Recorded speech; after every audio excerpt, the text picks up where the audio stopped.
182장 함께 찬송하겠습니다.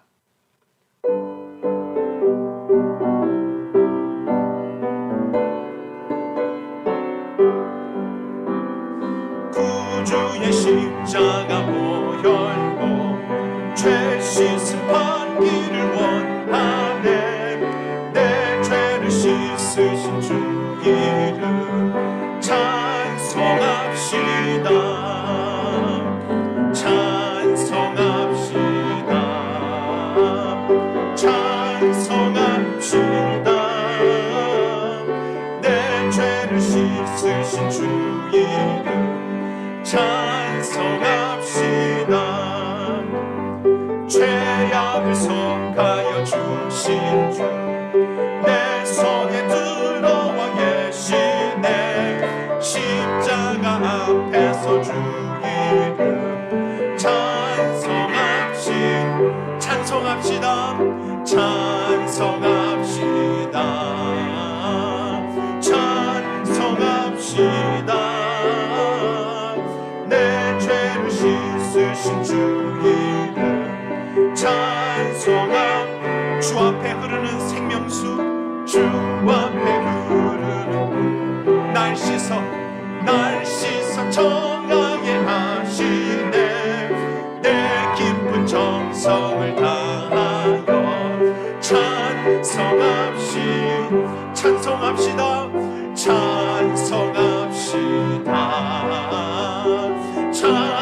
찬송합시다. 내 죄를 씻으신 주 이름 찬송함. 내 주께 회개한 양심은, 내 주께 회개한 양심은 생명수 가운데 젖었네. 흠없고 순전한 주 이름 찬송합시다.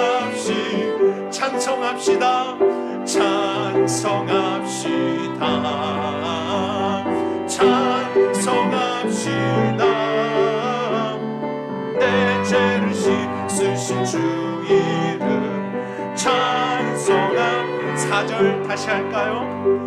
내 주께 회개한 생명수 가운데 젖었네. 흠없고 순전한 주 이름 찬송합시다.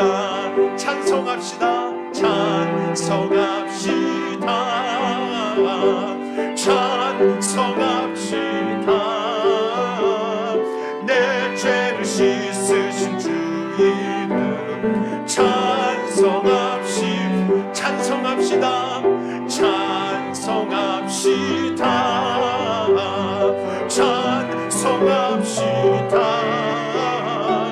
내 죄를 씻으신 주 이름 찬송합시다.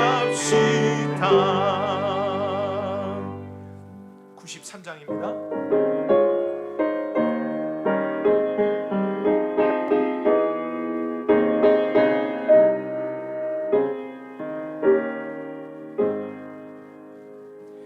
예수는 나의 힘이요 내 생명 되시니.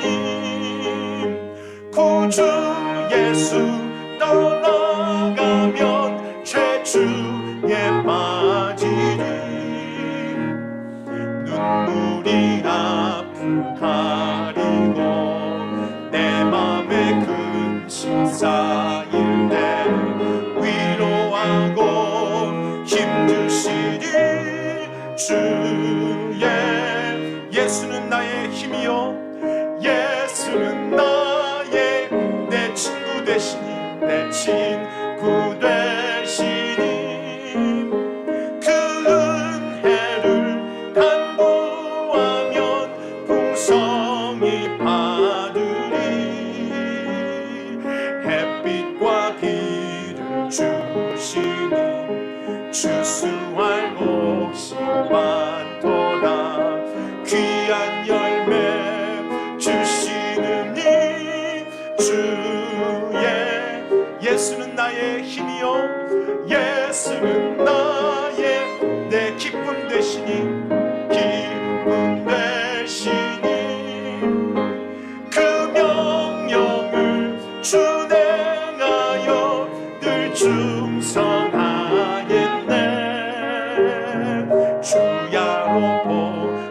하시며 바른 길 가게 하시니 의지하고 따라가리 주의 예수는 나의 힘이요 예수는 내 소망 되시니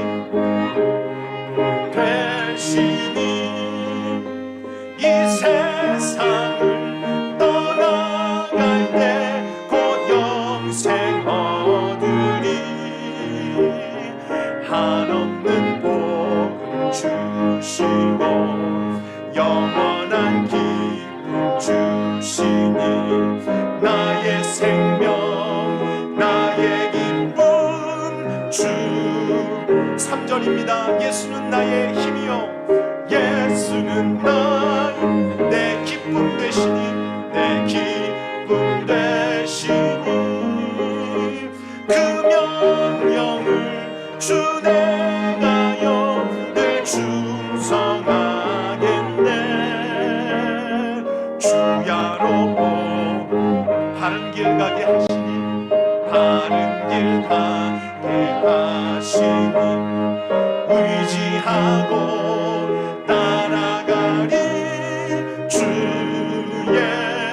예수는 나의 힘이요 예수는 나의 힘이요 내 소망 되시니 이 세상을 떠나갈 때 곧 영생은 한없는 복을 주시고 한없는 복을 주시고 영원한 기쁨 나의 생명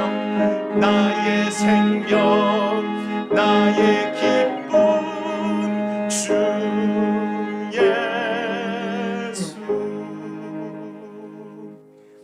172장입니다.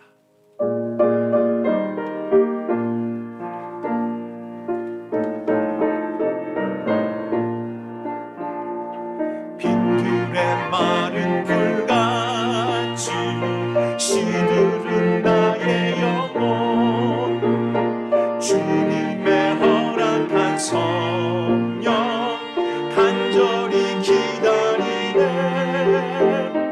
가물어 메마른 땅에 단비를 내리시듯 성령의 단비를 부어 새 생명 주 반가운 빗소리 들려 반가운 빗소리 들려 산천이 춤을 봄비로 내리는 성령 봄비로 내린 내게도 주옵소서 내게도 주옵소서 가물어 메마른 땅에 단비를 내리시듯 성령의 단비를 부어 새 생명 주옵소서 절 따라 우로를 내려 초목이 무성하니 갈급한 내 심령 성령을 부소서 성령을 부소서 가물어 메마른 땅에 단비를 내리시듯 성령의 단비를 부어 새 생명 주옵소서 참되신 사랑의 언약 어길 수 오늘의 흡족한 은혜 오늘의 흡족 주실 줄 믿습니다 주실 줄 믿습니다 가물어 메마른 땅에 단비를 내리시듯 성령의 단비를 부어 새 생명 참되신 사랑의 언약 참되신 사랑의 언약 어길 수 있사오랴 오늘의 흔적 주실 줄 믿습니다 주실 줄 믿습니다 있습니다. 가물어 메마른 땅에 단비를 내리시듯 성령의 단비를 부어 새 생명 주 가물어 메마른 땅에 가물어 메마른 땅에 단비를 내리시듯 성령의 단비를 부어 새 생명 주옵소서.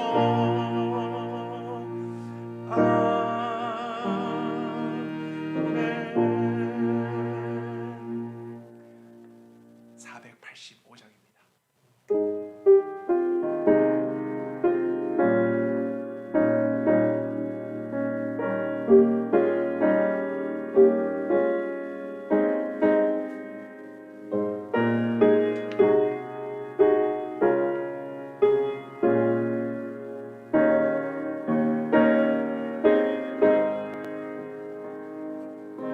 어두운 내눈 밝히사 진리를 보게 하소서. 열쇠 내게 주사 참빛을 찾게 하소서. 기쁘신 뜻을 알고자 엎드려 기다리오니 내 눈을 뜨게 하소서. 성령이여 막혀진 뇌 귀 여시사 주님의 귀한 성 이 길로 밝힌 들을 때에 내 기쁨 알량 없겠네. 기쁘신 뜻을 알고자 엎드려 내 귀를 열어주소서. 내 귀를 열어주소서. 성령이여 봉해진 내 입 여시사 복음을 널리 전하고 차가운 내 맘 녹여주사 사랑을 하게 하소서. 기쁘신 뜻을 알고자 엎드려 내 입을 열어주소서. 내 입을 열어주소서. 우리 1절만 다시 하겠습니다. 어두운 내 눈 밝 진리를 보게 하소서. 진리를 보게 하소서. 진리의 열쇠 내게 주사 참빛을 찾게 하소서. 기쁘신 뜻을 알고자 엎드려 내 눈을 뜨게 하소서. 내 눈을 뜨게 하소서.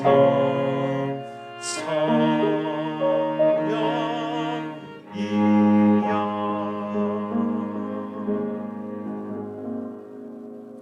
아멘.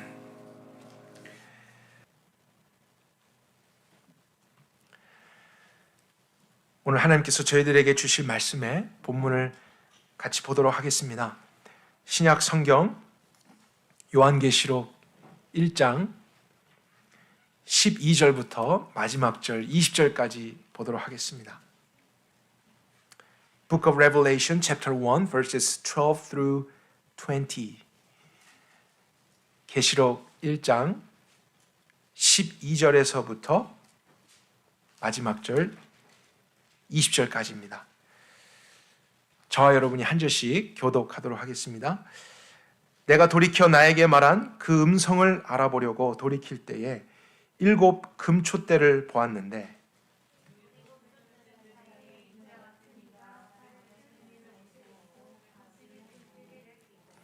그 머리와 털의 희기가 눈같이 흰 양털 같고 그의 눈은 불꽃 같고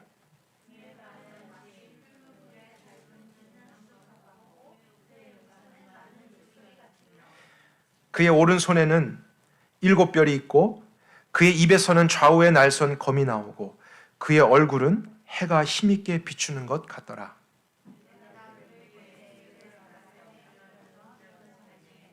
그가 오른손을 내게 얹고 내게 이르시되 두려워 말라 나는 처음이요 곧 산자라 그러나 내가 죽었었노라 보라 내가 진실로 셋에 무궁토록 살아있어 음부와 사망의 열쇠를 가지고 있나니 내가 본 것과 이제 있는 일과 또 그 외에 이루어질 일들 함께 읽겠습니다.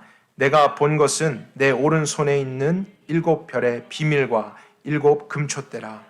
7 별은 7 교회의 사자들이요 내가 본 7 촛대는 7 교회니라. 아멘. 이 말씀을 위해서 같이 기도하겠습니다. 하나님, 오늘도 이 진리의 비밀을 밝히 열어주셔서 우리가 마치 눈앞에 있는 사물을 보듯이 이 영적인 사실을 마음의 눈으로 보게 하시고 주님이 마치 옆에서 말씀하시듯 그 뜻을 우리의 영의 귀로 듣게 해주십시오. 그래서 그 모든 것을 이제 믿으며 그것을 지키며 이 시대를 이기며 살아가는 하나님의 백성이 되기를 원합니다. 오늘도 말씀의 역사가 이 시간을 통해 각 사람에게 이 교회 위에 또 이 세상 위에 임하게 되기를 원합니다. 그렇게 하실 주님 한 분만을 신뢰하고 의지하며 예수 그리스도의 이름으로 기도했습니다. 아멘.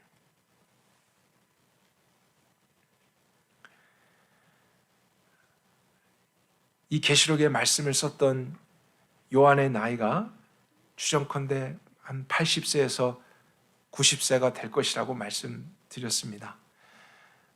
노년의 나이에 또 유배지로 알려진 반모섬에서 요한은 육체적으로, 정신적으로, 영적으로 고난을 경험하고 있었습니다. 그런데 참 이상하죠? 그것이 현실인데 그 고난 가운데 어느 날 갑자기 임한 하나님의 나라를 경험하게 됐던 것입니다. 그 하나님의 나라라고 하는 것은 어디로 가게 돼서 경험한 게 아니고 그가 있는 현장에서 성령님이 감동하시고 주님의 말씀이 임하게 된 것. 그래서 보여지는 어떠한 것, 느껴지는 자신의 어떤 감정보다 그것이 실제로 여겨지는 것이 하나님의 나라죠. 하나님이 통치함 속에 들어간 것입니다. 그런데 그것이 실제가 되니까 모든 것을 견딜 수 있게 되어졌습니다. 하나님은 그 당시 믿는 사람들과 또한 오늘날 살아가게 될 저희들을 위해서도 동일한 일이 일어나기를 원하셔서 요한에게 그 계시록을 쓰게 하셨음을 우리가 이해해야 합니다. 우리의 힘으로 참는 것이 신앙이 아니라 하나님의 나라를 통해서 참음으로 나아가게 되는 것이 신앙인 것입니다. 이것은 사도에게만 있을 수 있는 일이 아니라 예수님을 믿는 모든 자들에게 허락된 하나님의 보편적인 은혜입니다. 그래서 오늘도 문제와 상황은 여전할지라도 하나님의 나라를 추구하고 그것을 따라서 살아가려고 하면 우리는 모든 것을 이기며 견디며 참으며 승리할 수 있는 삶으로 나아가게 될 줄 믿습니다. 이 예배 시간에 우리의 그런 긴장을 풀고요, 이 가운데서도 특별하게 임할 하나님의 나라를 같이 바라볼 수 있게 되기를 원합니다.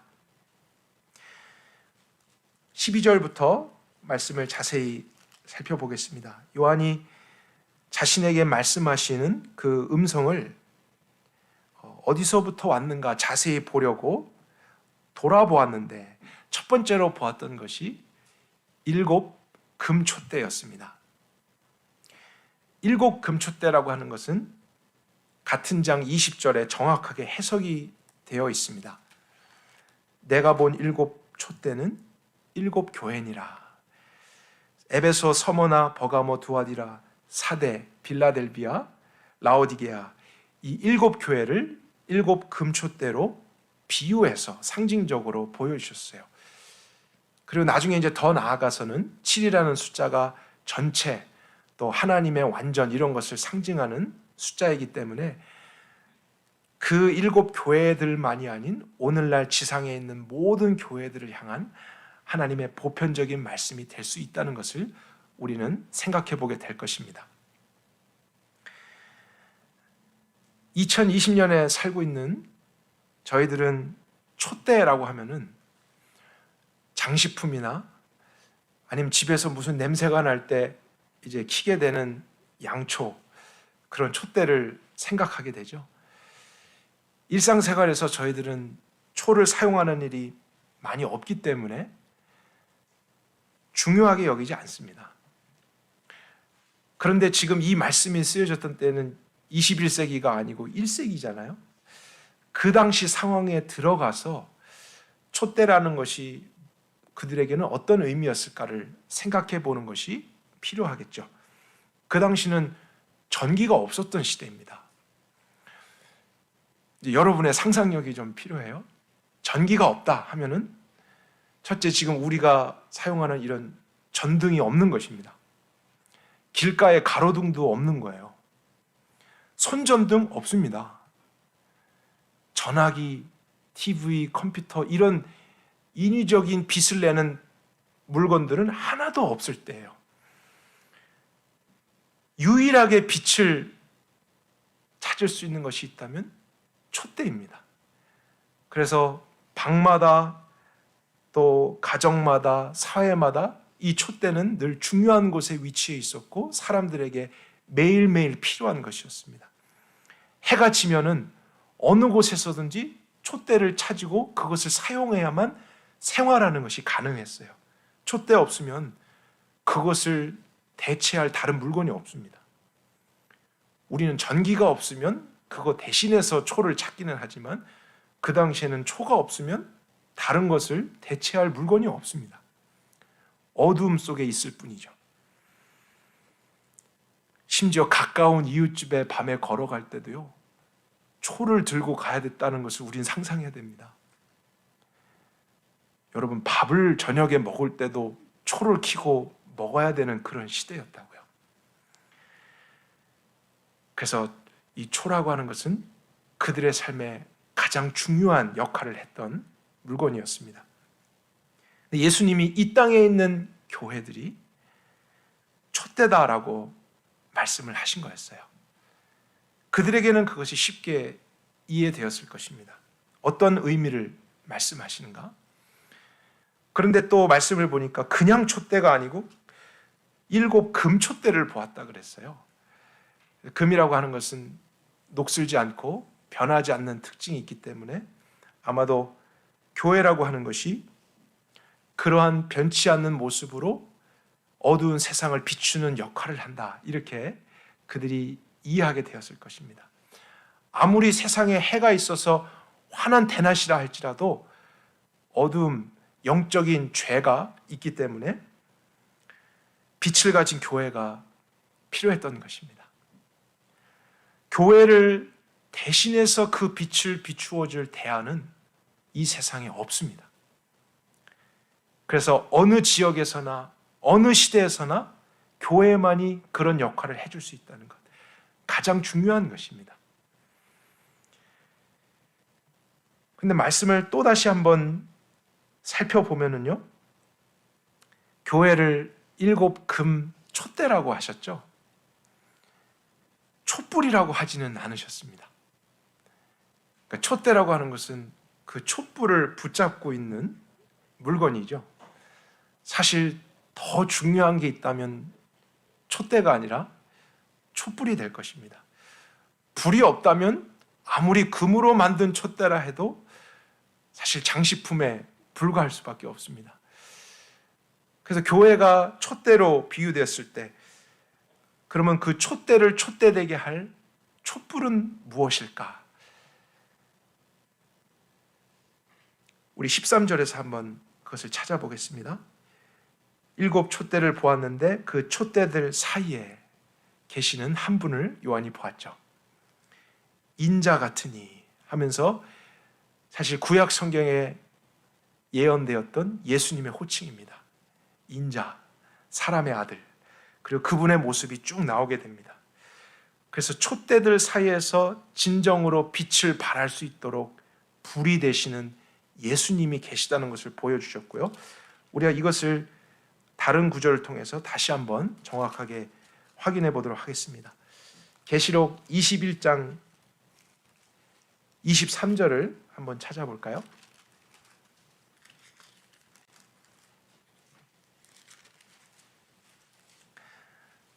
나중에 그 영원한 천국에서 있을 내용을 기록한 부분인데요. 21장 23절입니다. 그 도성은 해나 달의 비춤이 필요 없으니 이는 왜냐하면 하나님의 영광이 성을 비추고 어린 양이 예수님이 그 성의 등이 되심이라. 근데 이 등이라고 하는 단어를 영어로는 라이트라든지 램프로 번역했습니다. 불입니다. 그래서 예수님이 램프시고요. 교회들은 램프 스탠드입니다. 촛대예요. 그러니까 교회는 예수님을 붙들고 있는 곳입니다. 교회가 세상을 비출 수 있는 이유가 있다면 그들 안에 빛이 되신 예수님이 있기 때문이라는 사실이에요. 교회로 모여서 사람들이 선한 일을 하고 아니면 거룩해 보이는 뭔가 종교정의를 행위를 한다 그래서 우리가 세상을 밝게 비출 수 있는 것이 아니라요. 이 모임의 목적이 되고 중심이 되시는 예수님, 빛이신 그분이 있을 때 우리는 램프 스탠드의 역할을 할 수 있다는 사실이에요.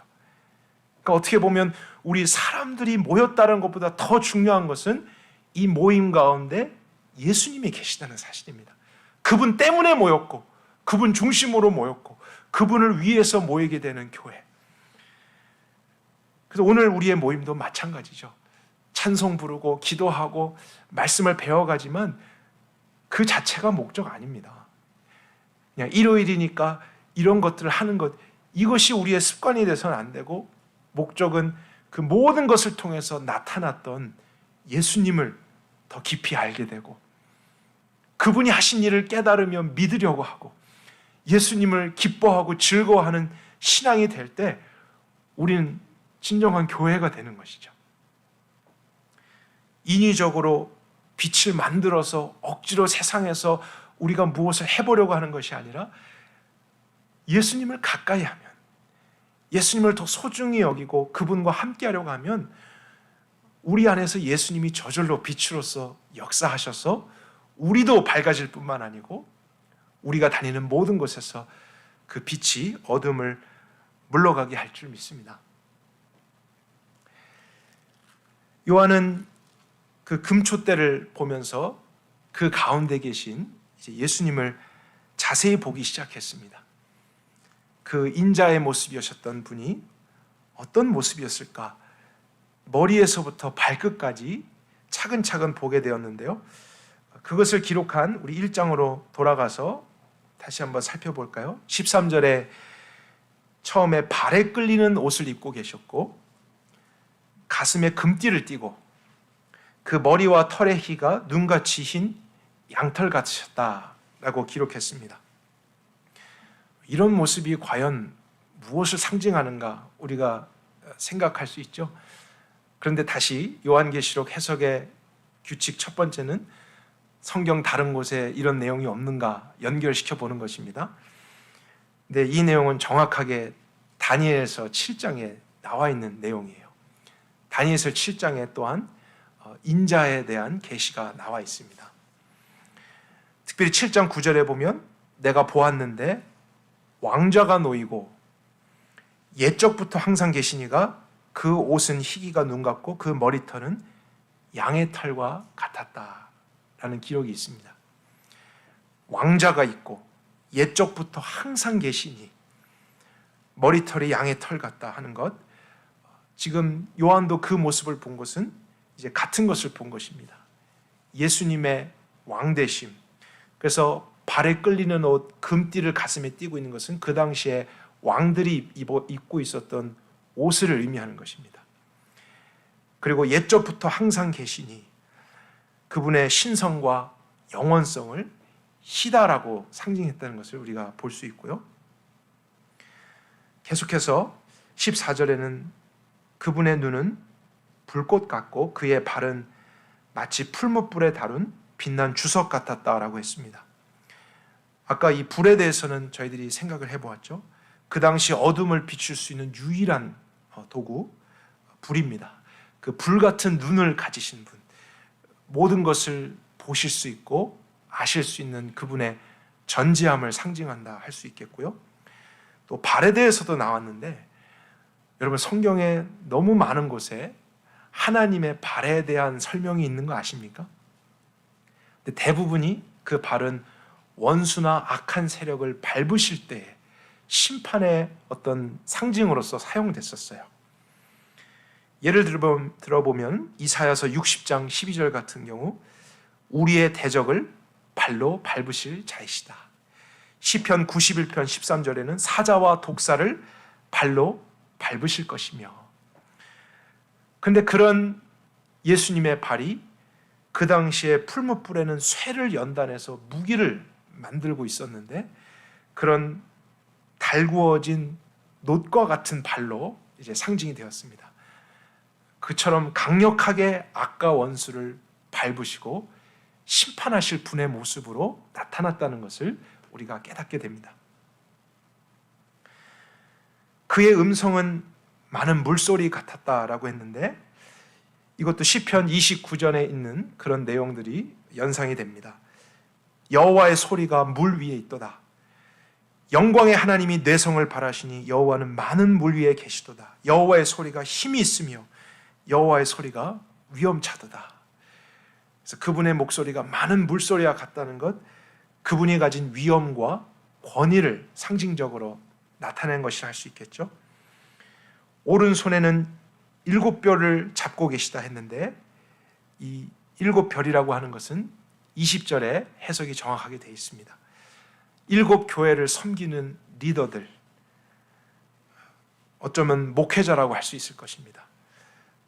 그것을 오른손에 쥐고 있다는 것은 모든 교회 리더들을 주관하시는 분이 된다는 것을 우리가 생각하게 되죠. 좌우에 날선검이 나오는 입으로 보게 됐는데 히브리서 4장에 나오죠.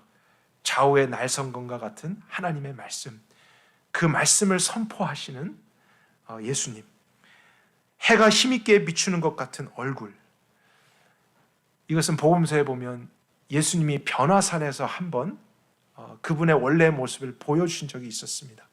근데 그때 예수님의 얼굴이 해와 같이 변화되었더라, 이런 내용이 있는데요.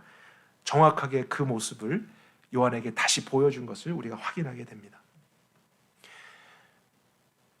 그래서 촛대 사이에 다니시는 이 예수님의 모습을 종합해서 보게 되면 어떤 모습이라고 할 수 있을까요? 그것은 하나님의 아들, 신적인 영광과 위엄을 가진 모습이었습니다.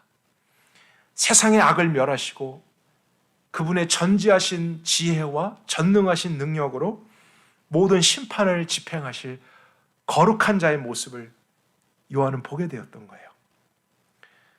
근데 이 모습을 보고 요한이 예수님 하고 그분의 품에 안겨서 막 기뻐하고 오랜만이에요 예수님 이렇게 했던 게 아니라 이제 어떤 반응을 보였는지 한번 볼까요? 17절에 내가 그분을 볼 때에 어떻게 됐습니까? 그의 발 앞에 엎드러져 죽은 자 같이 되었다. 왜 그렇게 되었을까? 우리가 생각을 해봐야 합니다. 그것은 예수님의 신성을 요한이 보았기 때문입니다. 이런 모습은 구약시대에서 하나님 아니면 하나님에 가까이 있었던 천사를 보았을 때 사람들이 했던 반응과 같은 거였어요. 그런데요, 여러분, 요한은 예수님을 직접 보았던 사람이잖아요. 예수님과 굉장히 가깝게 있었던 제자 중에 한 사람이었습니다.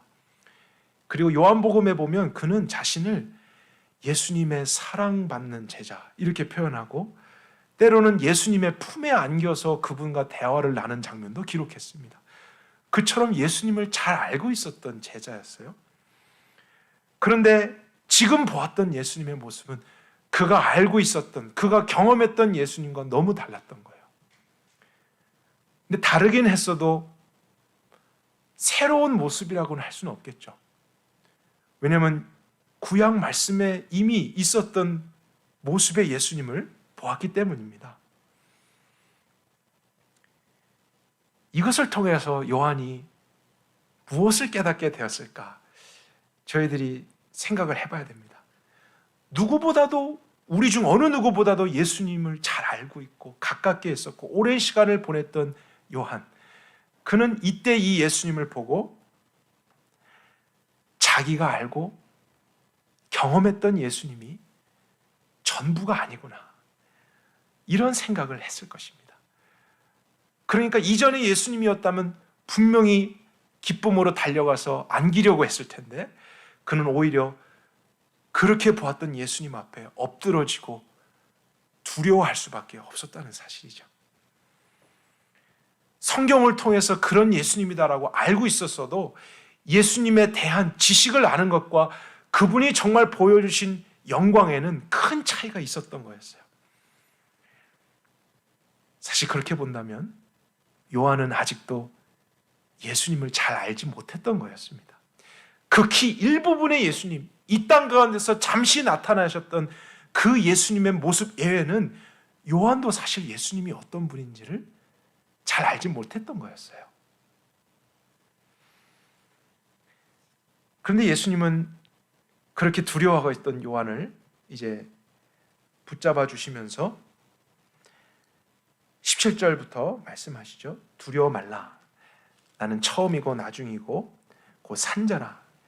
내가 죽었었노라. 하지만 내가 진실로 세세 무궁토록 살아있어서 음부와 사망의 열쇠를 가지고 있나니 이제 너는 너의 본 것과 있는 일을 또 그 후에 이루어질 일들을 기록해라 라고 하셨고요.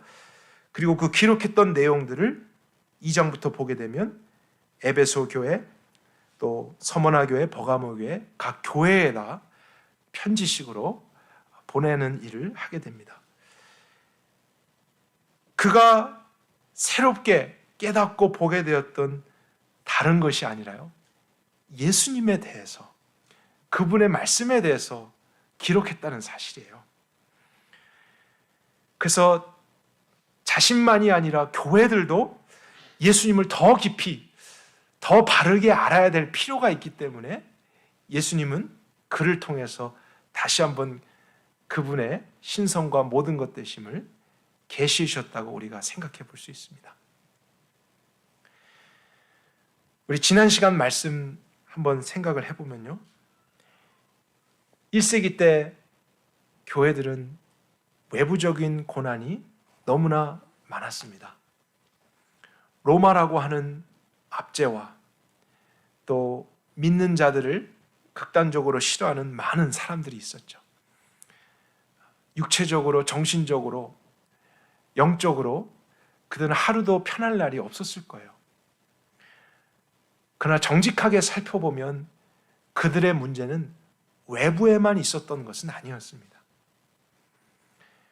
예수님이 하늘로 올라가신 지 얼마 되지 않았을 때 예수님을 직접 보았던 사람들이 교회 안에 있었을 당시인데 너무나도 빨리 그들은 이단적인 사상과 잘못된 가르침을 교회 안에 받아들이기 시작했어요. 그리고 신비주의에 빠지기도 하고 기복주의를 믿기도 했습니다. 예수님 외에 다른 많은 것들이 이 당시에 벌써 교회 안에 편만하게 있었습니다.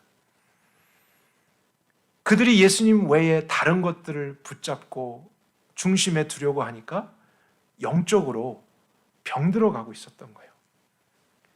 그들의 신앙이 자신은 열심을 내고 있었지만 능력으로 역사하지 못했던 것.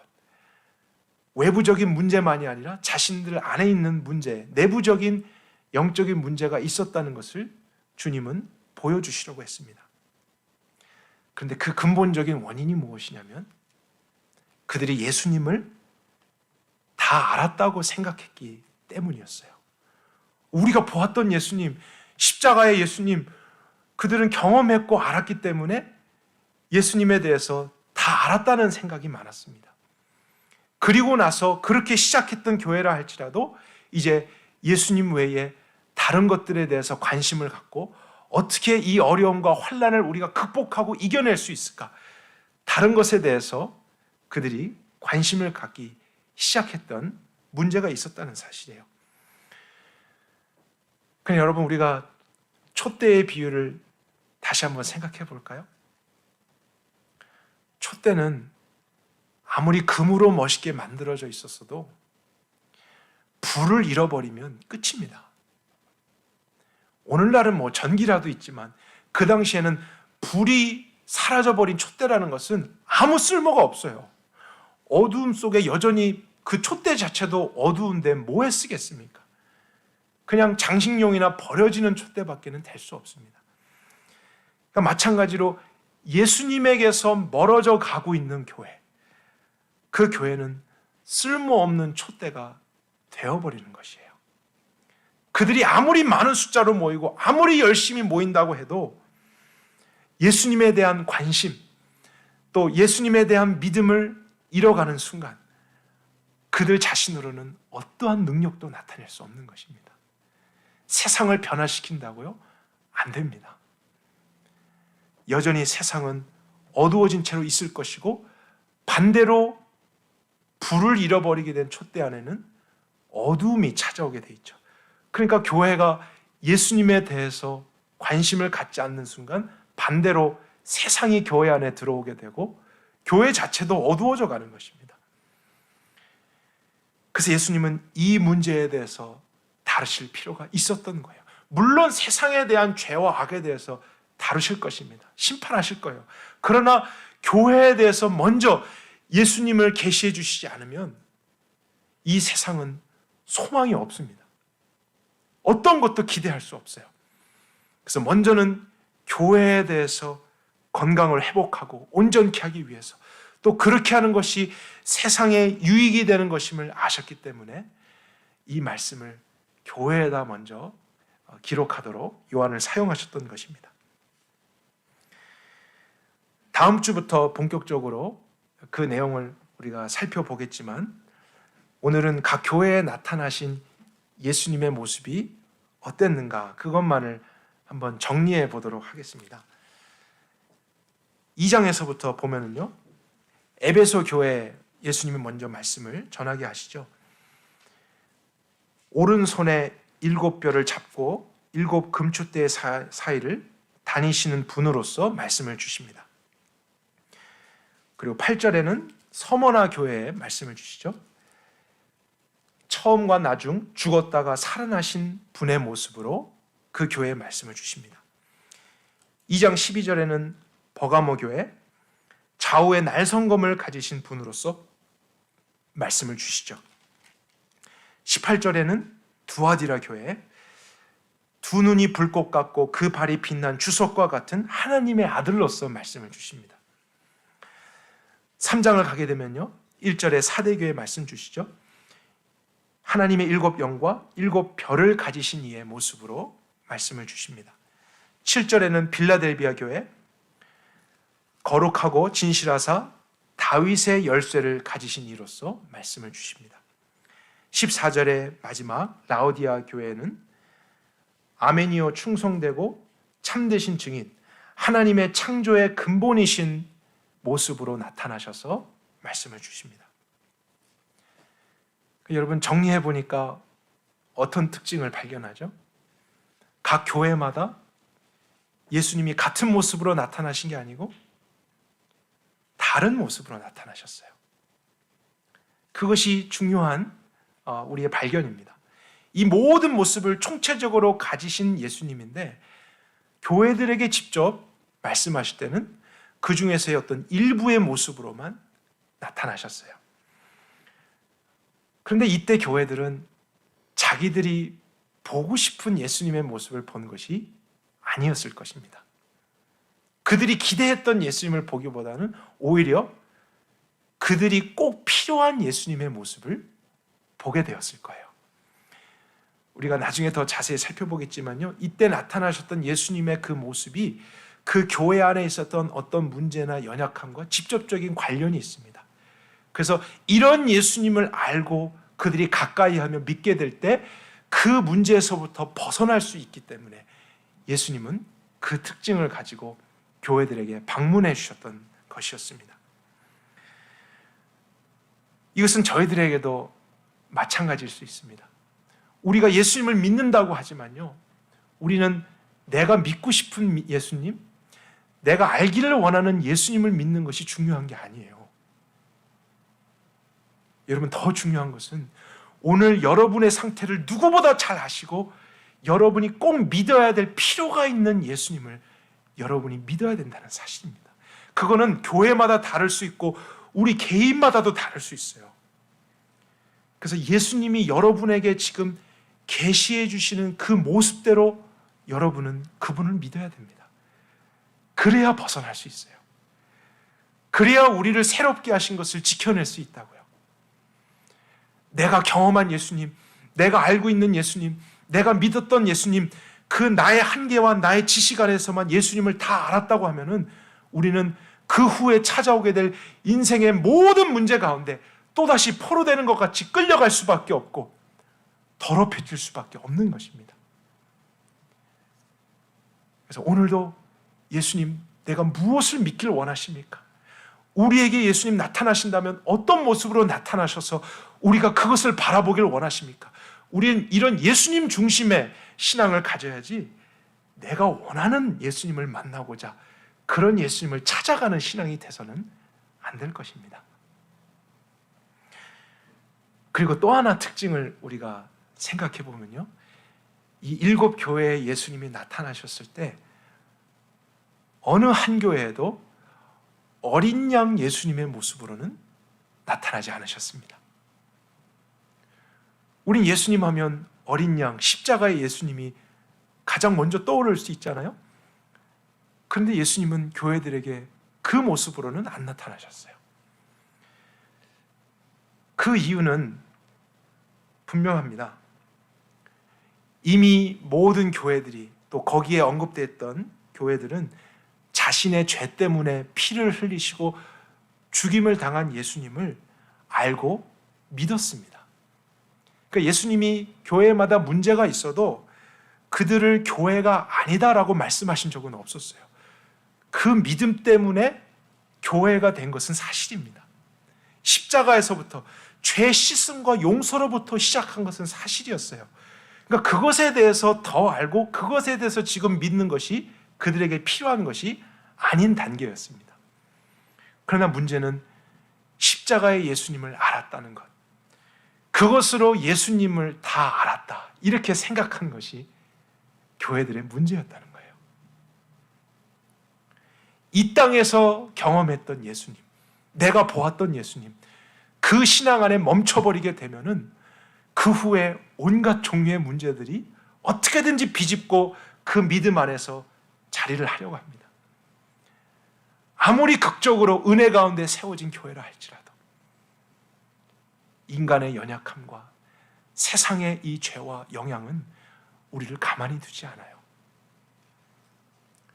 그래서 예수님이 계속 말씀하신 것은 무엇이냐면, 나는 처음일 뿐만 아니고 나중이며 죽었을 뿐만 아니고 다시 살아났으며 어린 양일 뿐만 아니고 유다 지파의 사자며 사람의 아들 인자일 뿐만 아니고 하나님의 아들이며, 그분의 전체적인 모습, 총체적인 예수님에 대해서 그들이 깨닫기를 원하셨던 거였어요.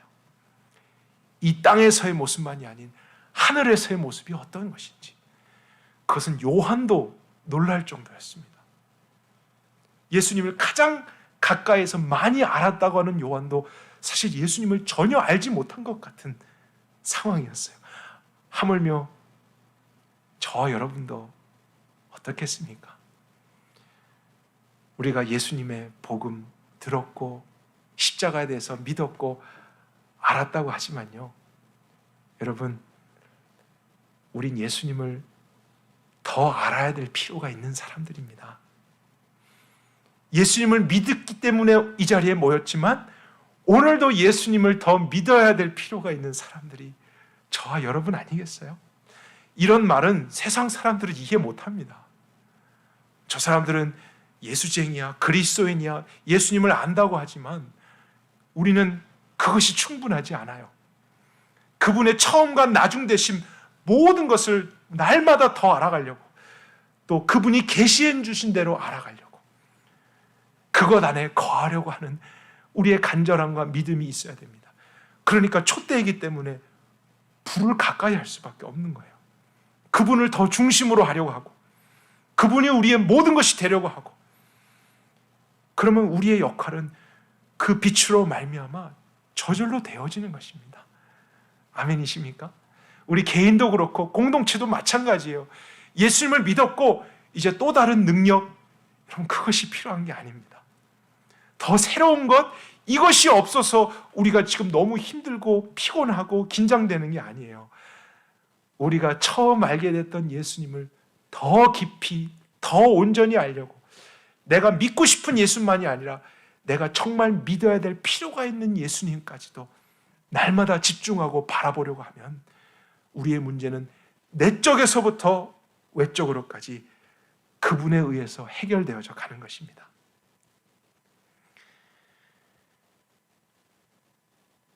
예수님이 7교회에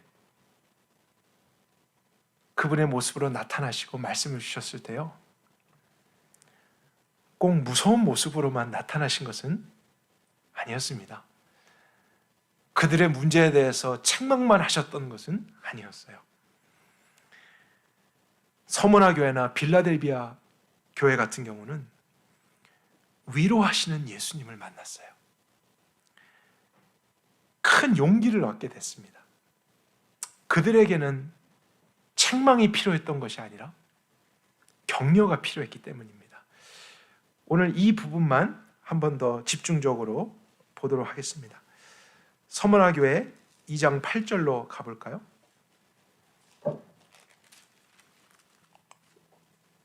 서머나 교회 사자에게 편지하기를, 처음과 나중이요 죽었다가 살아하시니가 이같이 말씀하시되, 내가 내 행위와 환난과 궁핍을 안하니 실상은 내가 부유한 자니라. 서머나 교회는 가난했던 교회였습니다. 그리고 환난이 끊이지 않는 교회였어요. 그것 때문에 너무 괴로워하고 자신들이 가진 것도 없고 환난이 계속되니까 우리 같은 자가 주님을 위해 뭘 할 수 있을까? 그러면서 내면 안에서 주님 앞에 죄송하고 주님을 뵐 면목이 없고 하는 그런 눌림과 죄책감도 어느 정도 가지고 있었던 교회였어요. 그런데 주님의 진단은 어떠했냐면요, 실상은 너가 부유한 자니라, 이렇게 말씀하셨어요. 그들은 자신의 내면 안에서 영적인 어떤 연민에 빠졌을 수 있습니다. 주님을 섬기는데, 주님을 위해야 되는데 우린 가진 것도 없고 이런 환난이 계속되고 있으니까 교회로서 뭘 할 수 있겠나 하지만 아니라는 거예요. 오히려 너희들은 그 어느 누구보다 부유한 자들이다. 근데 이것과 이제 대조적으로 나중에 우리가 보겠지만 주님이 말씀하신 교회는 라오디게아 교회입니다. 그 부분만 한번 비교해 보도록 할까요? 3장 17절 보겠습니다. 너는 말하되 나는 부자라, 부요하니 부족한 것이 없다. 라오디게아 교회는 반대로 자신들의 부유함, 가진 것이 많은 것을 자랑하고 있었는데 주님의 진단은 어떠합니까? 너는 곤고한 것, 가련한 것, 가난한 것, 눈먼 것, 벌거벗은 것을 알지 못하고 있구나. 그래서 그 문제에 대한 것을 다루기 위해서 주님이 라오디게아는 다른 모습으로 나타나시죠. 근데 서모나 교회는 처음이고 나중인 모습으로, 고난이 있었고 죽었지만 부활하신 모습으로 나타나셨어요. 그래서 그들이 자신의 그런 마음의 죄책감과 연민 중에서도 이런 예수님을 바라보는 가운데, 예수님도 고난이 있었고 환난이 있었지만 결국에는 영광스럽게 되고 부활하셨듯이 우리도 지금은 고난이고 가난한 것 같지만 나중에는 영광과 그 부활이 있겠구나. 예수님을 보고 그분의 모습을 집중할 때에 그들은 이 믿음을 가질 수 있었던 것이었어요. 그러니까 여러분, 라오디게아처럼 영적인 교만만이 우리의 문제는 아닙니다. 때로는 자기 연민에 빠지는 것도 문제일 수 있어요. 스스로 너무 죄책감 느끼고 스스로를 너무 비하해가며 주님을 위해서 이것밖에는 못 사는가 하는 나 자신의 그런 모습만 바라보고 있으면 끊임없이 우리는 또 꺼져가게 돼 있어요. 그러나 그럴 때에도 우리가 보아야 되는 것이 고난만이 아니라 그것 후에 영광을 받으신 주님, 그 예수님을 바라보고 그분을 더 가까이 하고 그분에 의해서 우리의 문제들을 해결해 가는 것, 이것이 될 때에 우린 이 세상의 환난도 이겨낼 수 있는 자들이 되는 것입니다. 빌라델비아 교회도 한번 보도록 하죠. 3장 8절에 보면은 내가 내 행위를 안 하니 보라 내가 내 앞에 한 열린 문을 두었으니 아무도 그것을 닫을 수 없다. 내가 적은 능력을 가지고도 내 말을 지키며 내 이름을 배반치 아니하였구나. 그렇게 본다면요, 빌라델비아도 적은 능력, 어떤 상대적으로 적은 힘을 가진 교회였습니다. 그것이 외적인 것이든지 내적인 것이든지. 그래서 그들은 그것 때문에 굉장히 힘들어했던 것 같아요. 우리가 힘이 더 많았더라면 주님을 위해 충성하고 섬길 수 있었을 텐데, 더 잘할 수 있었을 텐데, 더 잘하지 못한 자신에 대한 그런 책망이 스스로 있었습니다. 그러나 주님은 내 앞에 내가 열린 문을 놓았다 말씀하시죠. 그래서 능력이 많냐 적냐에 상관없이 내가 그 문을 열었기 때문에 너는 들어갈 수 있다. 그리고 내가 그 열쇠를 가지고 있기 때문에 누구도 닫을 자가 없고 나의 허락 없이는 열 자도 없으니 걱정하지 말고 들어가라. 이렇게 말씀하셨어요.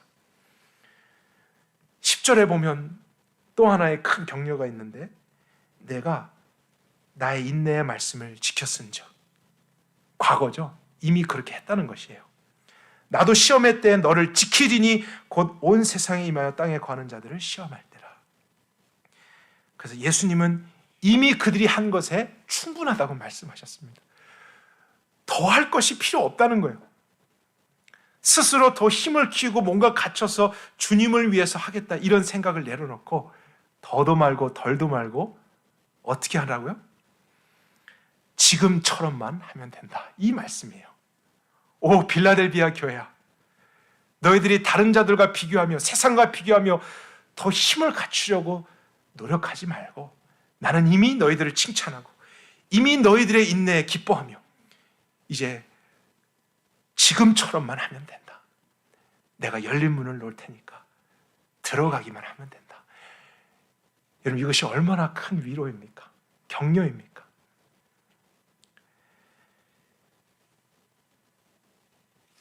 이런 예수님을 바라볼 때에만 그들은 다시 자신의 문제에서 벗어나 또 이 세상을 향한 촛대로서의 역할을 감당할 수 있는 것이죠. 그들의 힘으로 그럼에도 불구하고 어떻게든지 우리가 세상을 빛나게 해야 되는데, 이 어두움 가운데, 이 죽음 가운데 생명을 전해야 되는데 자기 자신을 더 무겁게 할 뿐입니다. 신앙생활이 지치고 피곤하고 율법적이 되고 종교의 옷을 입을 수밖에 없는 것. 예수님을 가까이 하지 않으면 우리는 그런 반응으로도 갈 수 있다는 거예요.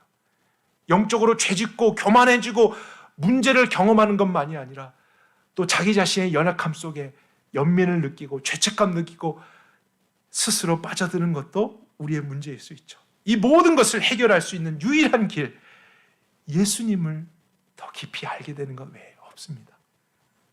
그분이 오늘 나에게 나타나신 그 모습대로, 그분이 계시해 주신 대로 내가 보고 들으며 그것을 믿을 때 주님은 우리 안에 다시 한번 그 빛을 충만하게 하시는 줄 믿습니다.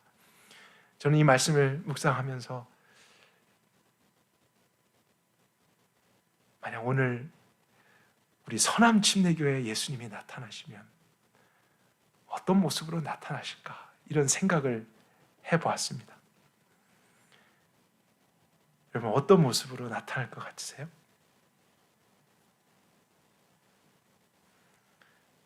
아마도 외부 사람들이 알지 못하는 우리의 연약함이나 어떤 문제를 해결해 주실 모습으로 나타날 것입니다.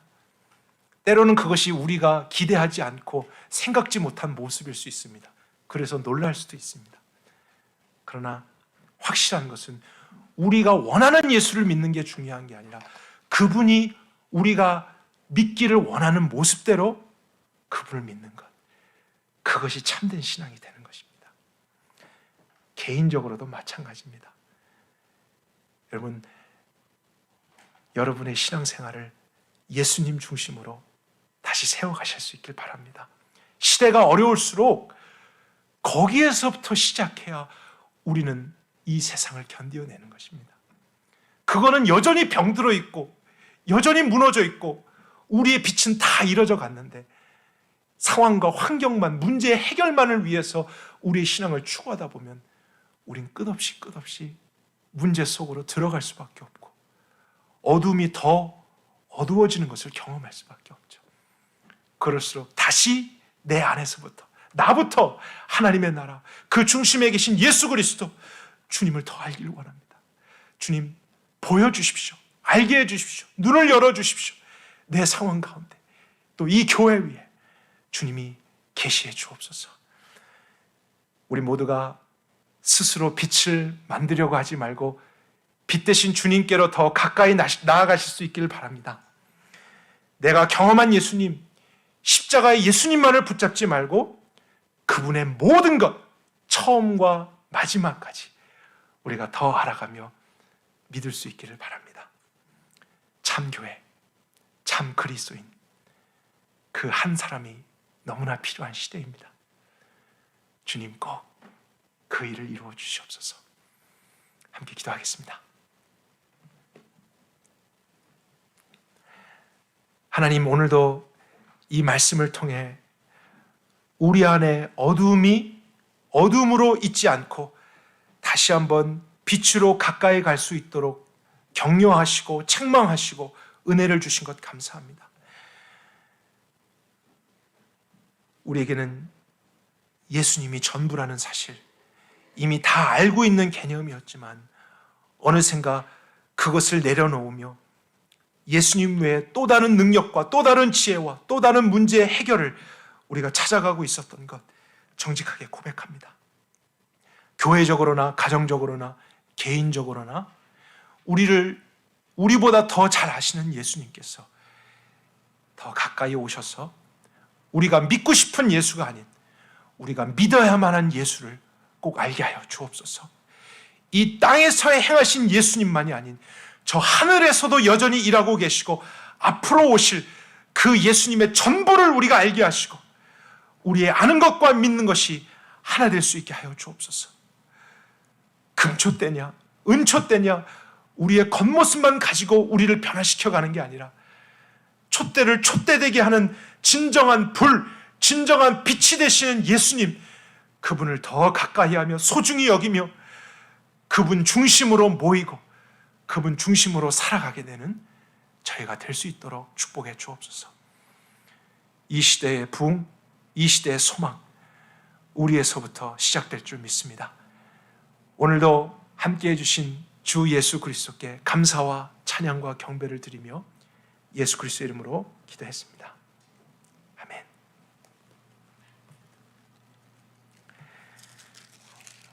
우리 함께 일어나셔서 95장 찬양하도록 하겠습니다.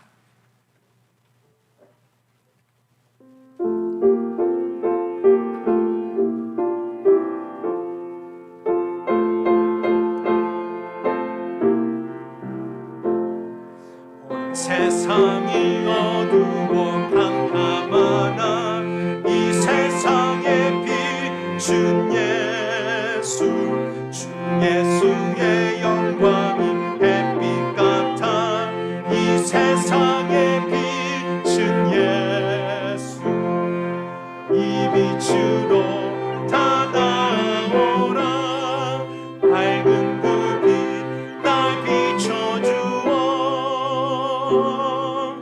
어둡던 눈 곧 밝았도다 이 세상에 비춘 예수 주 예수를 믿으면 어둠 없네 이 세상에 비춘 예수 그 말씀을 따라서 살아가리 이 세상에 비춘 예수 이 빛으로 다 나오라 밝은 그 빛 날 비춰주어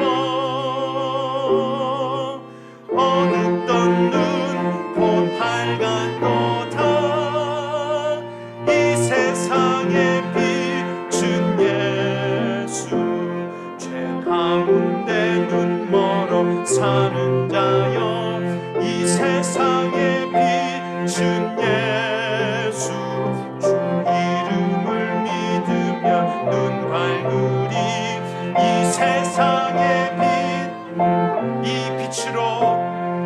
이 빛으로 다 나오라 밝은 그 빛 날 비춰주어 어둡던 눈 곧 밝았도다 이 세상에 비춘 예수 저 천국엔 햇빛이 쓸데없네 저 세상의 빛 그 높으신 곳에도 비치시라 저 세상의 빛 또 예수 이 빛으로 다 나오라 밝은 그 빛 날 비춰주어 어둡던 눈 곧 밝았도다 이 세상의 빛 4절 다시 하겠습니다 저 천국엔 햇빛이 쓸데없네 저 세상의 빛 또 예수 그 높으신 곳에도 저 세상의 빛도 저 세상의 빛 또 예수 이 빛으로 다 나오라 밝은 그 빛 날 비춰주어 어둡던 눈 곧 밝았도다 이 세상에 비춘 예수 예수의 이름은 세상의 소망이요 예수의 이름은 천국의 기쁨 예수의 이름은 예수의 내 삶의 소망이요 내 삶의 소망이요 예수의 이름은 천국의 기쁨일세 우리 자리에 앉으시고 같이 기도하는 시간을 갖겠습니다. 오늘 주신 말씀을 우리 한번 생각해 보십시다. 우리의 삶에 문제 없는 거 아닙니다. 어려움 없는 거 아닙니다. 환난 없는 거 아닙니다. 두려워할 일들이 없는 거 아닙니다. 주님이 다 아십니다. 그러나 주님은 그럼에도 불구하고 우리 안에서 더 예수님을 가까이 하길 원하십니다. 우리 안에 영적으로 병들지 않고 우리 안이 예수님 외에 다른 것에 집중하여 어두워지지 않는 것이 시작이라고 말씀하십니다. 여러분, 우리가 우리 자신을 위해 그렇게 기도했으면 좋겠습니다. 내가 알고 경험한 예수가 다가 아니라 주님, 오늘 나에게 어떤 모습으로 나타나길 원하십니까? 내가 어떤 예수님을 믿기를 원하십니까? 알려주십시오. 보여주십시오. 그분의 전부를 알고 내 생애에 주님을 더욱 믿게 되는 참 신자로, 참 교회로 세워지길 원합니다. 우리 자신을 위해, 우리 영혼을 위해서 같이 한번 이 제목을 가지고 기도하겠습니다. 기도하시겠습니다.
교회를 위해서도 한 번 더 기도할까요?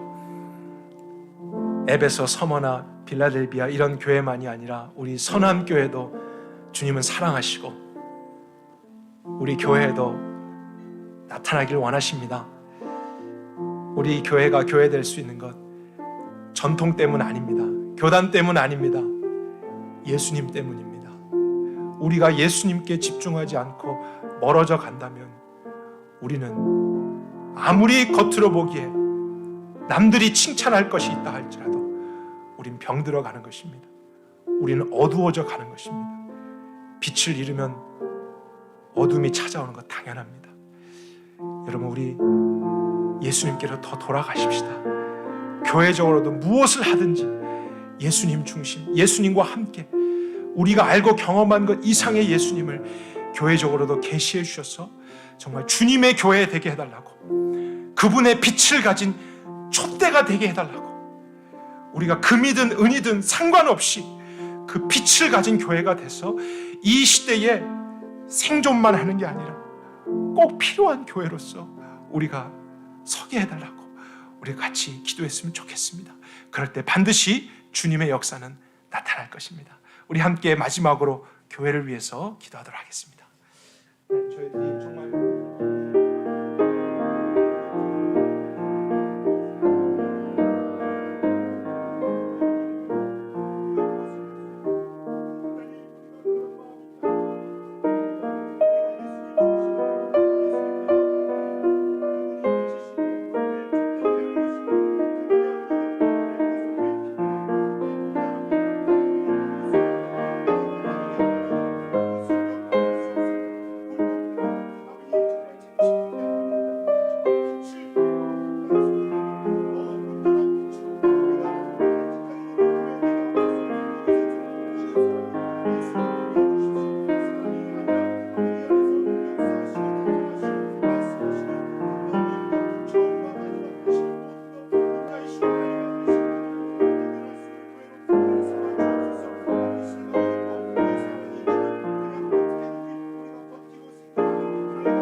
이제는 이 교회의 처음이 되실 뿐만 아니고 마지막이 되셔야 하는 예수 그리스도의 은혜와 하나님 아버지의 끝없는 사랑과 성령 하나님의 말씀의 실제가 되어가는 역사가 이 예배를 마치고 그들의 삶의 자리에 돌아가서 아무리 어두움에 우겨싸임을 당해도 예수님 때문에 빛으로서 존재하며 하나님이 그를 창조하시고 구원하신 역할을 넉넉하게 감당해내 사랑하는 형제 자매들과 그들이 하는 일 가운데, 그들의 가정 가운데, 또 온라인으로 예배를 드리는 모든 형제 자매의 삶 위에도 이 시대와 민족 가운데 지금부터 영원토록 함께 하시옵기를 간절히 축원하옵나이다.